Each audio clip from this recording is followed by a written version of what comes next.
প্রতিটা পরিবারে এমন এক বড়লোক রিলেটিভ থাকবেই। হ্যাঁ গো, এই কয়টাই গয়না দিয়েছে মেয়েকে। 10 ভরি একটা গয়না হলো। হ্যাঁ, আমার বিয়ের সময় গয়না দিয়েছিল, একদম হাত কান নাক মুখ একদম পা থেকে মাথা পর্যন্ত মুড়ে দিয়েছিল গয়না। কখনো তো পড়তে দেখি। আরে বোঝো না, রাস্তাঘাটে চোর ডাকাতের কি অভাব আছে, কত সোনার গয়না পরে আসা যায়, তাই তো ইমিটেশন পরেইছি। হ্যাঁ গো, ওই যে ওই খাটের উপরে যে 100খানা তত্ত্ব রেখেছে, ওই দত্ত। আর দত্ত আসেনি? মেয়ের বাড়ি মনে হয় গরিব না। আমার বিয়ের সময় তত্ত্ব এসেছিল 501টা। কোন ভিকিরি বাড়ির মেয়েকে বিয়ে করেছে গো, আমাদের ছেলেটার কপালটাই খারাপ। হ্যাঁ গো, খেয়েছো?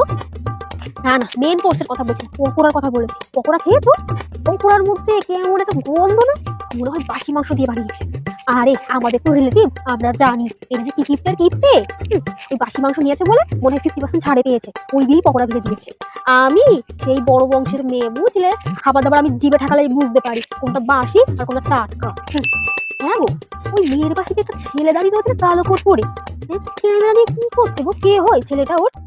ওটা তো ক্যামেরাম্যান। ও, ক্যামেরাম্যান না, এত কাছে কাছে ঘেসছে তো, আবার সেটা যা বলছে আমার আমাকে মুখ দিয়ে তাই করছে।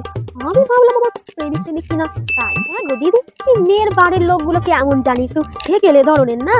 হ্যাঁ দেখো কেমন, কারোর সাথে কথা বলে না, কিছু না, কেমন পাথরের মতো দাঁড়িয়ে আছে। হ্যাঁ, এই নাকি বিরাট বড় ঘরের মেয়ে।